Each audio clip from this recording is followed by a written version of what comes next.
Dios les bendiga, mis hermanos. Es un privilegio saludarles y bendecirlos en el nombre poderoso de Jesucristo.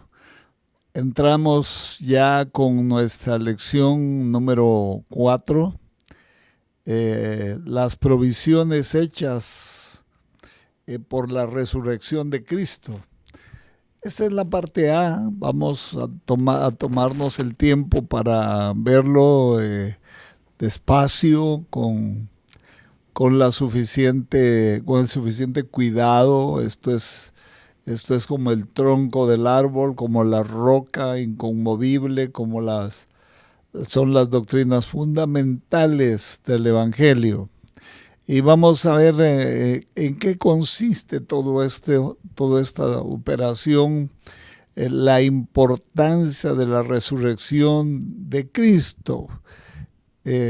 ¿Qué razón tenemos para tomarle tanta atención a este evento único en su género?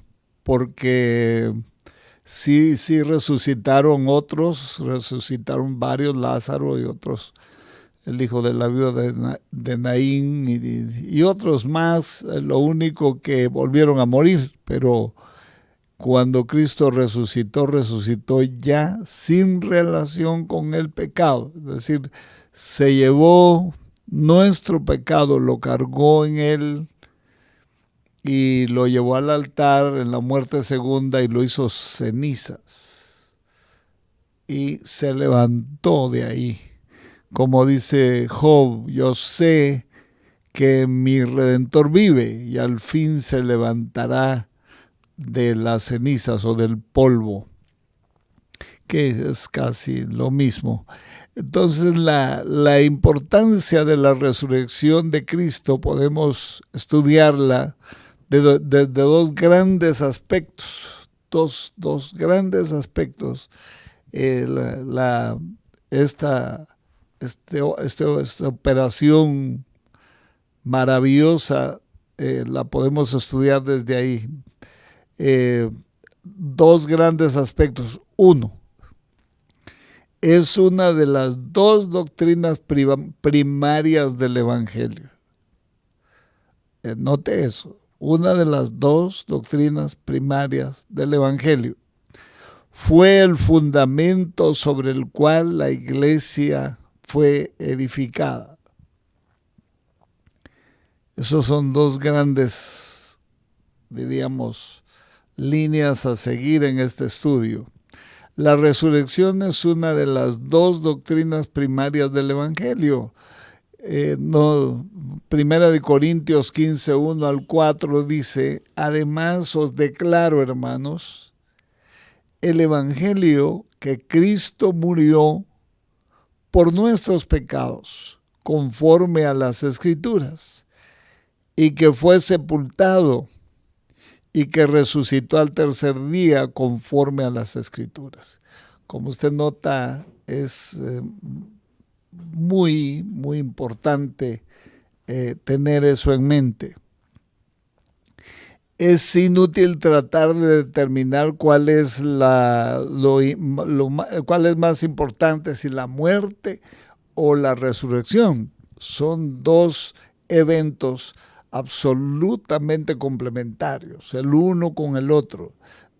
Si no hubiera habido muerte, no hay resurrección, pero si hay resurrección, son complementarios, ¿no? Sin los cuales nunca podría haber sido posible la salvación de los hombres. Los dos son las principales doctrinas o los principales eventos que sostienen el andamiaje evangélico. Veamos entonces, si Cristo hubiera permanecido en la tumba, estuviera ahí todavía, digamos, la tumba estuviera cerrada, sellada, pudiéramos ver el sello romano todavía en la piedra que tapaba la tumba, su muerte no hubiera sido más mayor, diríamos, que la de un mártir por la fe cristiana. No nos hubiera dado nada más que un ejemplo filosófico de gran valor como el que nos dejó Esteban. Un ejemplo maravilloso, un ejemplo digno de imitar, pero que nadie quiere imitar. Pero Cristo resucitó. Entonces ahí está la razón de nuestro estudio hoy.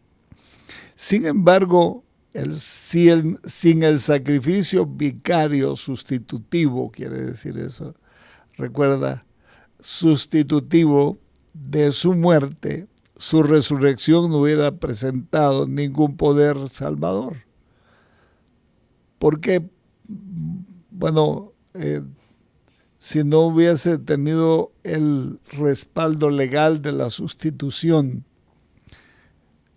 de nada sirviera saber que está resucitado. El valor de su muerte no hubiera sido nada, pero murió conforme a las Escrituras y resucitó conforme a las Escrituras. Fue su resurrección que demostró que Él era el Hijo de Dios. ¿Cómo de otra manera lo podía demostrar? ¿Quién lo podría demostrar? La cosa es que resucitó, y eso nadie lo puede hacer después de estar muerto por sí solo o porque lo levante alguien. Tiene que ser Dios el que lo levantó según su voluntad y resucitó. Entonces Él es el Hijo de Dios. Veamos Romanos 1, 3 al 4. Vamos a ir analizando conceptos teológicos y los vamos a apoyar bien en textos bíblicos, que eso, diríamos, el pie de imprenta bíblico es el que no se mueve, sino que permanece para siempre. El cielo y la tierra pasará, pero mi palabra no pasará. Acerca de su Hijo, nuestro Señor Jesucristo, que era del linaje de David según la carne, que fue declarado Hijo de Dios con poder, según el Espíritu de santidad, por la resurrección de entre los muertos.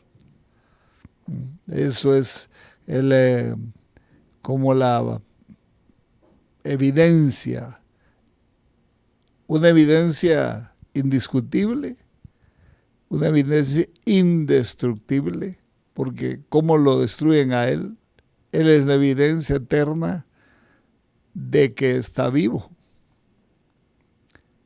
Y bueno, pero ¿cómo sabemos si no lo podemos ver?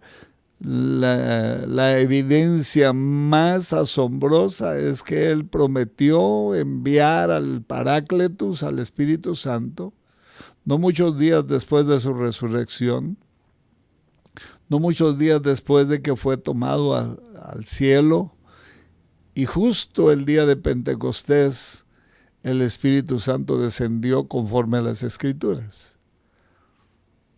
Esto es como la cereza del pastel.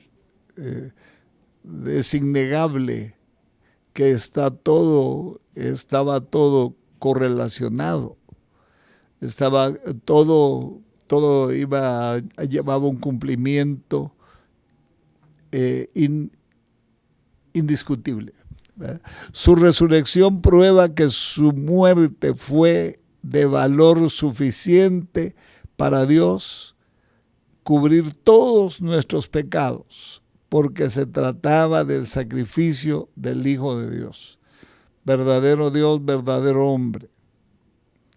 Entonces, su resurrección prueba de que fue un varón aprobado, el cordero sacrificial, el sacrificio fue recibido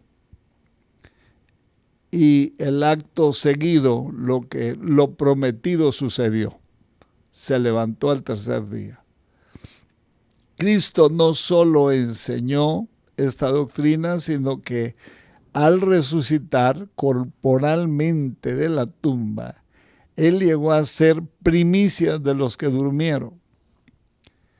Él es el primero de millones que se levantarán o que nos levantaremos de la tumba si tenemos que bajar a ese lugar tan indeseable que lamentablemente debido a la transgresión de Adán, los seres humanos tenemos que participar de ese trance.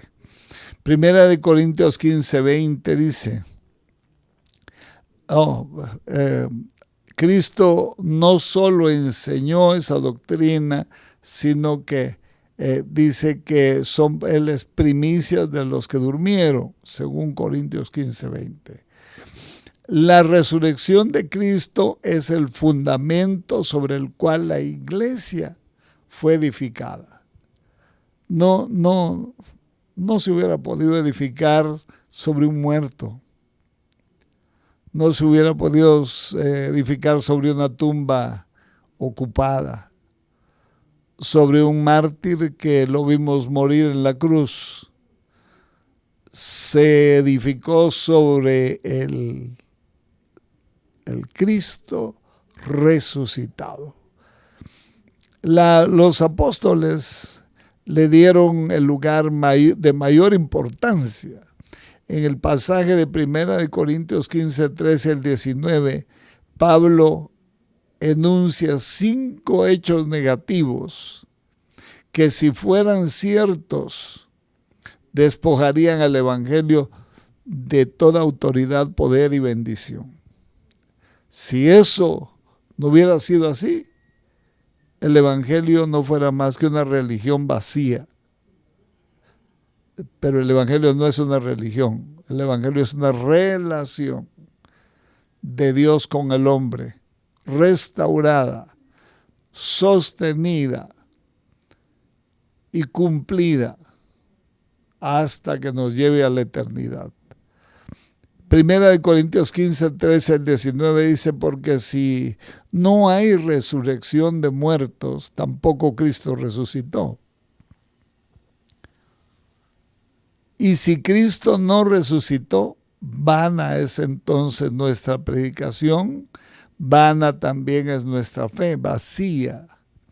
Y si somos hallados falsos testigos de Dios, porque hemos testificado de Dios que Él resucitó a Cristo, al cual no resucitó, si en verdad los muertos no resucitan, porque si los muertos no resucitan, tampoco Cristo resucitó. Miren cómo está fortaleciendo el argumento. Y si Cristo no resucitó, vuestra fe es vana. Aún estáis en vuestros pecados.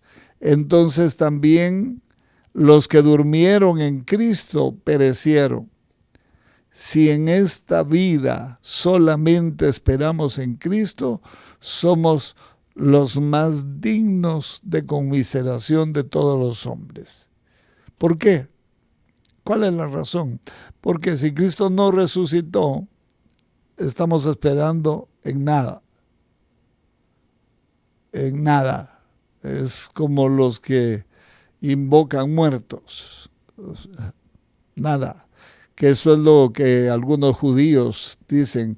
Ustedes son idólatras porque están idolatrando un muerto. No conocen al Cristo resucitado. No lo lograron ver. Bueno, no lo vieron ni cuando era un niño. No lo vieron cuando era un joven. No lo vieron cuando comenzó su ministerio, ni lo vieron cuando lo crucificaron. Ellos no lo vieron nunca. Sus ojos estaban cegados. Por eso es que nosotros debemos inquirir diligentemente en las Escrituras, pidiendo el auxilio del Espíritu Santo para poder estar preparados para su venida. Nuestra predicación sería vana. Nuestro evangelio a nuestro evangelio con la ausencia de la resurrección le sería robada su nota de gozo, y sería cambiada por un canto fúnebre. Por eso nosotros, aunque sentimos dolor cuando alguien parte, tenemos que tener en mente una verdad incuestionable, que la triste partida de un ser querido de aquí es un feliz encuentro allá en el otro lado, en el ámbito espiritual. Es un feliz encuentro eterno con su Salvador. Se convertiría en un evangelio de muerte, no de vida, porque llegó hasta la muerte y llegó bien. Llegó a la cruz y lo enterraron. Pero ¿qué sacamos con eso si no resucitó? ¿Se quedó ahí? Como todos los muertos se quedan ahí. Una simple biografía de un hombre que vivió una vida extraordinaria, fuera del todo contexto de los mortales. Nadie ha vivido una vida como la vida que vivió Jesús, el hijo de José de la tribu de Judá, descendiente de David. Nadie ha vivido una vida así. Sería una biografía extraordinaria, pero sufrió una muerte ordinaria, aunque dolorosa, vergonzosa, ignominiosa, sería la palabra más adecuada. Entonces, se quedaría hasta ahí todo, nada más. Nuestro evangelio sería vaciado como un vaso con agua de su poder si Jesús no hubiera ganado la victoria en el Calvario, como se evidenció por su resurrección sobre la muerte. El infierno y la tumba todavía seríamos víctimas, pero no somos víctimas. Ahora Él tiene las llaves del infierno y de la muerte. Ahora cada vez que la muerte quiere hacer algo inadecuado, le suenan las llaves. Él las tiene en su llavero, ¿y quién se las quita de ahí? Ese es uno de los trofeos, una de las pruebas, de las muestras de que venció la muerte y el infierno. Para dar efectividad al evangelio era necesaria la victoria sobre la tumba, que esa tumba quedara abierta y vacía, sin nada, y el poder del Señor resucitado. Cuando uno llega a Jerusalén y visita la tumba, es uno de los puntos turísticos más visitados en Jerusalén. Ve uno la parte de adentro. Yo entré, puede uno entrar a la tumba, no hay ahí ni el más mínimo para entrar. Digo yo, si vamos al cementerio de la Bermeja o a cualquier cementerio, por bueno que sea, donde estuvo un muerto, no me metería yo vivo a ver qué pasó ahí, de ninguna manera. Yo creo que nadie, solo el gadareno tal vez. No se metería uno, no es agradable, no es un lugar agradable, no. Es un lugar donde se respira espíritu de muerte. Pero esa tumba no se siente nada pesado, nada desagradable. Es como ver una de las evidencias históricas probadas por la ciencia, que Cristo no está ahí. Ahí hay un rótulo a la par que dice, no está aquí, ha resucitado. Cuando uno lee ese rótulo, uno llora. Uno de mis nietos fuimos y le explicamos cómo el Calvario así arriba y por qué lo habían enterrado en esa tumba por tan cerca, ¿no? Porque ya no había tiempo y comenzaba el sábado, el sabbat, en la tarde del viernes. No tenían más tiempo, tenían que proceder de una manera muy rápida a todos los acontecimientos después de la muerte. Después de las 3 de la tarde se dieron una serie de acontecimientos que de veras asombran los acontecimientos que se dieron, porque imagínense que fue José de Arimatea, llegó Nicodemo, se juntaron, habló uno de ellos con Pilato, entró osadamente a hablar con Pilato, a pedir el cuerpo, lo bajaron, lo embalsamaron, lo cargaron desde el picacho del Calvario, que es pequeño, ¿no? El Monte Calvario no es un gran monte, una montaña, sino que es pequeño, pero sí, digo yo, unas 4 cuadras para abajo, y ahí estaba el jardín de José de Arimatea, donde él había preparado su tumba, la tumba de él. Por eso dice que nació entre los pobres y con los ricos fue en su muerte, en su sepultura. Porque José de Arimatea era un hombre rico, tenía todo un parque, no era un terrenito, era un parque donde está la tumba. Tenía también ahí mismo, han descubierto recientemente que había un lugar donde procesaban uvas. Eso quiere decir que tenía seguramente más terreno que sembraba de uvas. Tenía un viñedo ahí, ahí está todo el equipo, lo pude ver yo, y el lugar donde caía el vino, el jugo de la uva.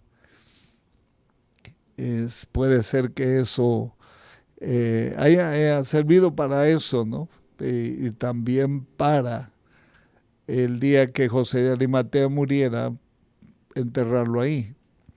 Entonces, para dar efectividad al Evangelio era necesaria la victoria sobre la tumba abierta, es decir, sobre la tumba. De ahí se acuerda usted de aquel texto que dice, ¿dónde está, oh muerte, tu aguijón? ¿Y dónde, oh sepulcro, tu victoria? Sorbida es la muerte en victoria. Eso lo cumplió la cabeza y lo va a vivir el cuerpo místico, cuando se levanten victoriosos todos los santos, dando voces de alegría sin que los mortales los puedan percibir. Nuestra fe sería vana. Yo no tendría nada diferente a las religiones paganas y de todo tipo. Todo lo que ha sido aceptado por la fe como un regalo gratuito de Dios por medio de Jesucristo. Filiación divina, vida eterna, justificación, santificación, glorificación, un hogar en el cielo. Realmente no lo recibiríamos. Sencillamente sería una promesa que no se cumplió. Si Cristo no hubiera resucitado estas promesas no serían nuestros nunca, nunca los recibiríamos. Pablo repite lo mismo en el versículo 17, dice, la fe es siempre es impotente a menos que su objeto le dé poder. Está como parafraseando el comentarista aquí. Lo que está diciendo es, la fe si no tiene poder es muerta. Eso lo dice Santiago, ¿verdad? Si no tiene, la fe sin obras es muerta. Y las obras son el fruto del poder. O sea, se pueden hacer si uno tiene poder. Cuando habla Santiago de obras, está hablando de obras generadas por la potencia del Evangelio, porque las obras generadas por el ser humano cualquiera las hace. Eso no es de extrañar, religiosos o no religiosos, cristianos o no cristianos hacen obras benéficas, ¿verdad? No tiene ninguna relevancia, pero a las que se refiere Santiago son obras que tienen su génesis, su genética en el sacrificio de Cristo. Bueno, los apóstoles serían testigos falsos también, porque estarían dando un testimonio de lo que no ocurrió. Un requisito esencial para que los apóstoles del Cordero fueran testigos de la resurrección de Cristo está en Hechos 1, 21 y 22. Al elegir al sucesor de Judas, uno de los prerequisitos era que fuera testigo de la resurrección de Cristo. Testigo desde el Jordán, desde el bautismo hasta la ascensión. Tenía que, y pasaba por ahí por la resurrección. Eso se hubiera quedado chimuelo si no hubieran visto al Señor. Tampoco hubiera habido ascensión, tampoco hubiera habido apariciones, pero hubieron muchas apariciones. Y cuando lo vieron salir de Betania al cielo, lo vieron más de 500 hermanos, no solo 12 discípulos. Entonces, estos hombres hubieran sido falsos testigos si Cristo no hubiera resucitado. Y como dijo el paralítico, el ciego de nacimiento, dijo cuando le preguntaron, ese hombre es pecador, le dijeron los fariseos, los religiosos. Ciertamente dijo, yo no lo sé, pero si hubiese sido pecador, si fuera pecador, Dios no oye a los pecadores. De cierto, señal manifiesta ha sido hecho. Lo que yo sé es que yo era ciego y ahora veo. Lo demás lo ignoro, pero tengo una evidencia que ustedes la pueden ver, la pueden palpar, la pueden examinar, pueden hacer lo que quieran. Y quien la hizo fue Jesús, el poder de Jesús. Entonces, quiere decir que si Jesús no hubiera resucitado, todas esas potencias, esas grandes operaciones hubieran quedado en la cruz. Por eso no podemos nosotros solo predicar al Cristo crucificado, sino tenemos que tener una experiencia con el Cristo resucitado. Y para eso tenemos que ser partícipes de sus padecimientos en su muerte, para ser partícipes también de su resurrección. Eso es Biblia. Los creyentes estarían todavía en sus pecados. Imagínese usted que de repente nos llegara una noticia, como nos llegó el Evangelio, que usted se recuerda cuando nació de nuevo, y si no se recuerda, no ha nacido de nuevo. Indudablemente que Es como cuando uno nace en lo natural, le dan fe los padres, dan fe los vecinos, dan fe el médico o la partera o quien haya atendido, dan fe el plantar, da fe cuando van a sentar la partida de nacimiento y desde ahí comienza una vida jurídica, una vida reconocida, no solo por la sociedad, pero por la ley también. Entonces, si de repente nos llegara un aviso y nos dijeran, señores, encontramos al cuerpo de Cristo enterrado, es evidente que es el Cristo el que está ahí, porque tiene todas las señales, tiene la herida, tiene las marcas, tiene todo, y tiene más o menos 2000 años de estar enterrado. Aunque llegaron a decir eso, nosotros no la vamos a recibir, pero porque sabemos que hay evidencia que resucitó, pero sería una mala, como dijera yo, experiencia. Y si de repente pudiéramos ver que eso fue así, que no resucitó, sería vacío todo lo que se ha hecho 2000 años para acá, de 2000 años hacia atrás. Si Cristo no hubiera resucitado, no poseería más eficacia salvadora que la de cualquier otro carácter histórico. Era necesaria la resurrección de Jesucristo para mostrar el valor justificativo de su muerte. No, algunos niegan, dicen, no, miren, Cristo no murió. Cristo no murió. Estaba dormido nada más y por eso se levantó. Es increíble que piensen eso, porque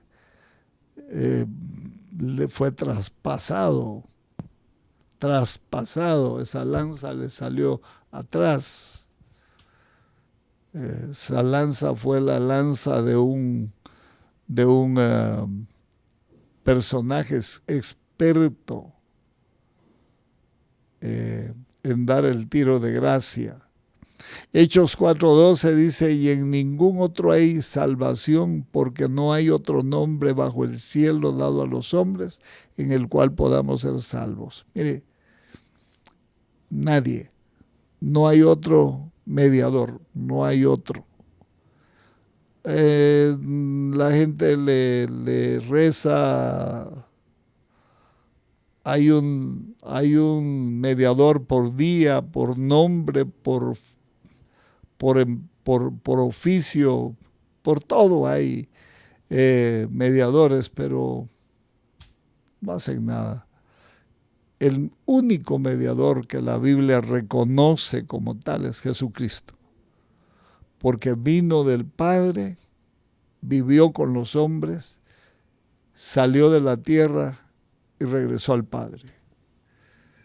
Es indudable que unió lo santo con lo pecaminoso, limpiando los pecados y cargando su culpa en la cruz, en su muerte y en su resurrección. Mateo 1:21, llamará su nombre Jesús, porque él salvará a su pueblo de sus pecados. Y lo hizo. Aquellos que han muerto se quedarían ahí, perecerían para siempre. Es mejor sufrir como aquellos que no tienen esperanza que sufrir como aquellos que tienen una falsa esperanza. Porque los que no tienen esperanza se llenan de pecado, hacen lo que quieren, por algo se van a ir a quemar al infierno, al lago de fuego por la eternidad, por algo se van a ir ahí, porque diría yo, lo que les ofertó el mundo, lo aprovecharon. Pero y el que no aprovechó ni una cosa, ni tiene la otra. Ese es más digno de conmiseración. La esperanza que sostuvo a los mártires en su sacrificio y que sostuvo a las multitudes que han muerto desde entonces en la fe, sería una falsa esperanza si Cristo no hubiera resucitado. ¿Por qué Esteban fue no gustoso, pero no derrotado a la muerte?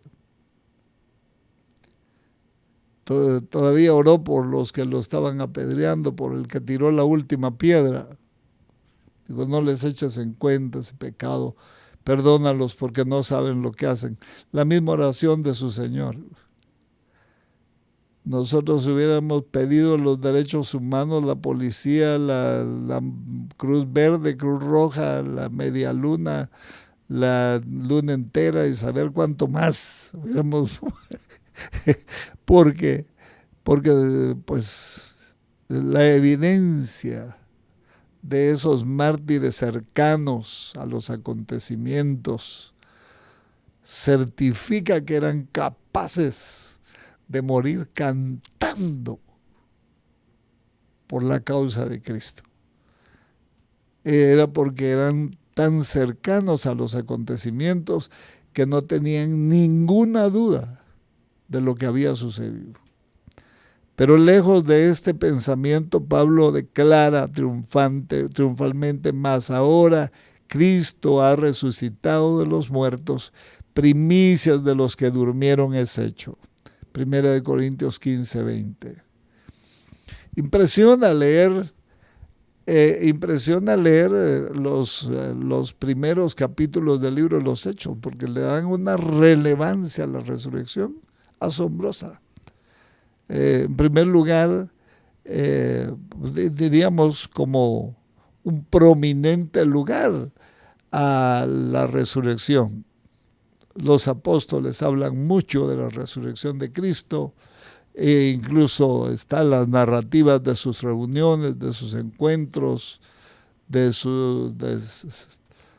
que los sorprendía cada vez, lo vieron tantas veces. Tomás le palpó las manos, le palpó el costado, el peor de los creyentes, diríamos, en el sentido, el más incrédulo, cayó de rodillas y dijo, Señor mío y Dios mío, como para evidenciar, para dar una evidencia incuestionable de su resurrección. El primer mensaje predicado después del derramamiento del Espíritu Santo en el día de Pentecostés es casi enteramente sobre el tema de la resurrección de Jesucristo. Hechos 2, 22 al 36, si usted lo lee en casa, va a ver que el mensaje se basa. Esto que está sucediendo es por esto y esto y esto. Es por la resurrección. Esto fue lo que prometió cuando estaba aquí con nosotros, que mandaría al Paráclitus para darnos la autoridad y darnos lo que ahora veis. Impresionante, porque le dan demasiado énfasis a un acto que indudablemente revestía la importancia vital para la vida del Evangelio. El segundo mensaje registrado o predicado por Pedro desde el pórtico del templo, de nuevo menciona este gran hecho. Y matasteis al autor de la vida, a quien Dios ha resucitado de entre los muertos, de lo cual nosotros somos testigos. Hechos 3:15. Note usted la evidencia, no tenía, acuérdese usted el ambiente caldeado que estaba en esos tiempos entre los judíos. Jamás Pedro salió huyendo cuando capturaron a Jesús, cuando lo negó 3 veces, salió huyendo. Fue una desbandada. No tenían nada en sus manos, solo nada más la última escena que habían contemplado donde lo sentenciaron a muerte. Estaban esperando que lo ejecutaran, lo ejecutaron y de ahí que se quedaron sin esperanza. Por eso los de Maús iban llorosos para allá, de regreso a su vida privada, a su vida antigua. Iban los dos cuando los alcanzó Jesús. Porque cuando flaquea nuestra fe, cuando sentimos, Jesús nos alcanza. Nos recuerda que está vivo y que nuestra fe puede flaquear, pero Él no flaquea. Pedro no deja pasar la oportunidad sin dar testimonio de que Jesús vive otra vez. Sea notorio a todos vosotros y a todo el pueblo de Israel que en el nombre de Jesucristo de Nazaret, a quien vosotros crucificasteis y a quien Dios resucitó de los muertos, por este nombre está en vuestra presencia este hombre sano. Note usted 4:10 de Hechos.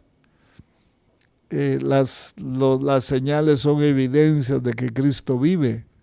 Cuando usted vea una sanidad, una liberación, una persona perdida, pero de repente cambiada y en progreso, no lo pase por desapercibido.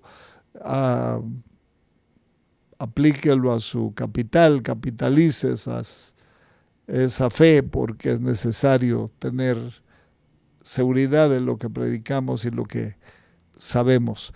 Difícilmente había algún mensaje predicado a persona o multitud en el que se mencionara, que no se mencionara la resurrección de Cristo. En todos mencionar.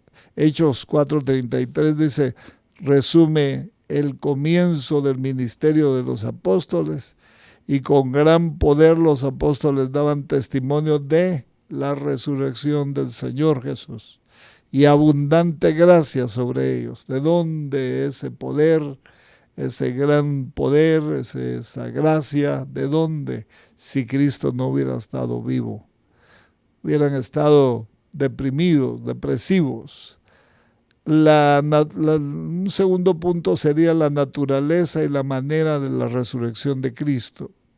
Su resurrección fue por la obra de la Trinidad. Es decir, no, la Trinidad participó en ese gran evento, en ese gran acontecimiento. Por Dios el Padre, Efesios 1:19-20 dice, y cual la supereminente grandeza de su poder para con nosotros los cuales creemos, según la operación del poder de su fuerza, la cual operó en Cristo, resucitándole de los muertos y sentándole a su diestra en los lugares celestiales. A ver, participación del Padre. Hechos 2:24, al cual Dios levantó suelto los dolores de la muerte, por cuanto era imposible que fuese retenido allá, por ella, por la muerte. Fue imposible, era imposible. En Hechos 10:40 dice, a este levantó Dios al tercer día e hizo que se manifestase. Hechos 13:30 dice, mas Dios le levantó de los muertos. Mire, pero también su propio poder, es decir, obró el poder de Él mismo. porque él dijo antes de morir, yo tengo poder para ofrendar mi vida y para volverla a tomar. Juan 10, 17 al 18 dice, por eso me ama el Padre, porque yo pongo mi vida para volverla a tomar. Nadie me la quita, sino yo de mí mismo la pongo. Tengo poder para ponerla y tengo poder para volverla a tomar. ¿Qué tal le parece semejantes afirmaciones? Eso da gozo, hermano. Cuando él habla de su propio cuerpo bajo la imagen de un templo, representa la restauración o como su propia obra, destruir este templo y en 3 días lo levantaré. Estaba hablando de su cuerpo físico. Esto no significa que Jesús actuó superadamente del Padre o separadamente del Padre, pero sí muestra que hubo en este gran milagro la participación. Él no se quedó pasivo, hizo su parte. Pero también por el Espíritu Santo. Primera de Pedro 3:18. Porque también Cristo padeció una sola vez por los pecados, el justo por los injustos, para que llevados a Dios siendo a la verdad muerto en carne, pero vivificado en espíritu. Note, Romanos 8:11. Y si el espíritu de aquel que levantó de los muertos a Jesús mora en vosotros, el que levantó de los muertos a Jesús vivificará también vuestros cuerpos mortales por el espíritu que mora en vosotros. Si está seguro eso, hermano, eso está bien asegurado. Eso sí, da tembladera un poco saber que uno se va a morir, pero oiga, miremos más el feliz encuentro que la triste despedida, hombre. Miremos mejor la entrada que la salida. Bendito sea el nombre del Señor. Ya me emocioné, yo como que estoy predicando. Fue una verdadera resurrección. Jesús verdaderamente murió. Hay teorías falsas que intentan decir que Jesús no murió, pero esto no es apoyado por ningún evento posterior. Él apareció a sus discípulos en el completo florecimiento de su salud y fuerza. De otro modo no hubiera tenido el efecto que tuvo, hubiera parecido todo golpeado. Si se hubiera levantado de la tumba nada más, hubiera parecido todo golpeado, todo morado, lleno de sangre, herido. Hubiera habido necesidad de llevarlo al médico, pero se levantó con tal poder, con tal potencia que voló por allá la piedra y los soldados cayeron como muertos. El resultado de colgar en una cruz durante 6 horas dejaba el cuerpo humano en tal condición física que no podía haber sido restaurado en tan solo 3 días. No solo se deshidrataba totalmente, se desangraba. No bajaron a nadie, no hicieron ningún experimento de esos, pero saber cuánto tiempo, si hubieran intentado ver 6 horas colgado a una persona, por fuerte, joven que fuera, se hubiera levantado saber a los cuantos días y con todas las coyunturas rotas. No hubiera podido estar de pie. Entonces, no, eso queda descartado, el resultado descartado. Los soldados vieron que estaba muerto. El centurión atestiguó de su muerte. Fluyó sangre y agua de su costado. José de Arimatea vio que él estaba muerto. Las mujeres que se habían parado al lado de la cruz creyeron que había muerto. El mismo Señor Jesús dijo que murió. Jesús, quien es la verdad, declaró que murió. Note, todos los elementos de juicio son abrumadores. Así como fue una muerte verdadera, hubo una verdadera resurrección corporal y única.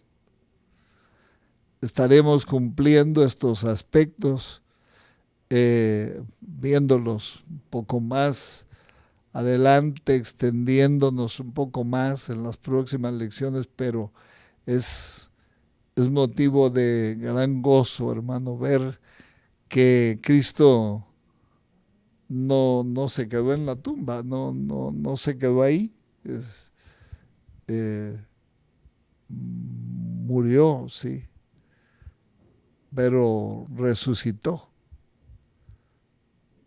Y el hecho que el Espíritu Santo esté en nosotros, no hubiera podido bajar el Espíritu Santo a la tierra si no hubiera sido aceptada la ofrenda completa, porque Él es el sumo sacerdote.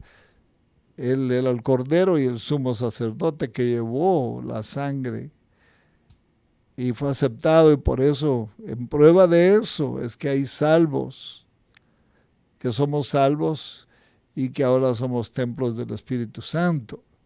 De otra manera no se hubiera podido, no hubiera podido ser así. Esto es maravilloso, hermanos, de veras que da gran alegría hablar sobre estas verdades vivificantes del Evangelio de Jesucristo. Vamos a ir concluyendo por hoy. Apocalipsis 1, 17 al 20 dice: no temas. Está hablando Jesús. Está hablando Jesús años después, unos 100 años o 90 años después, 80 años después. No temas, yo soy el primero y el último. El que vivo y estuve muerto. Mas he aquí que yo vivo, que vivo por los siglos de los siglos. Amén. Y tengo las llaves de la muerte y del Hades. Hermano, la muerte nos asusta, de veras nos espanta, han hecho películas de la muerte. Y cómo no, le huimos. Si pudiéramos escapar para siempre de ella sería muy bueno, pero no se puede. Entonces, porque está garantizada nuestra resurrección.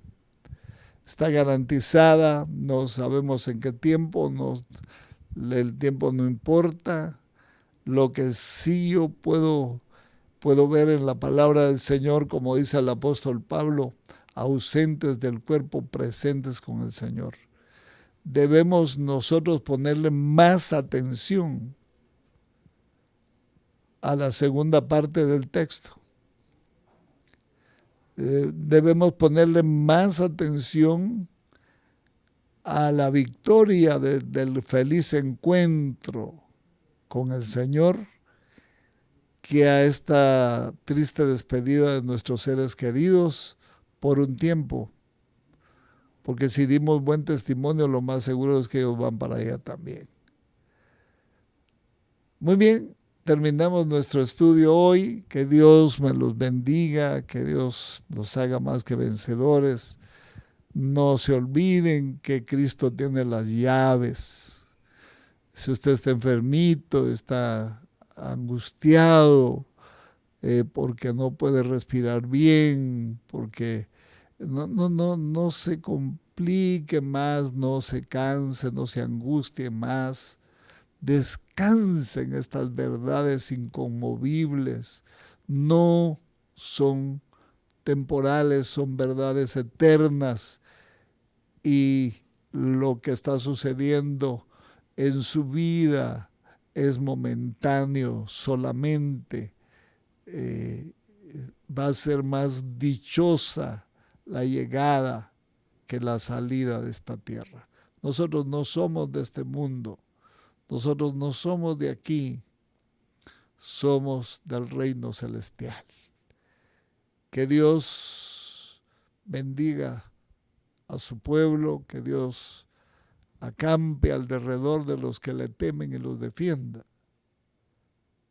Pero sobre todas las cosas, que Dios nos preserve victoriosos y nos haga más que vencedores en Cristo Jesús, quien resucitó de entre los muertos, primicias de los que duermen es hecho.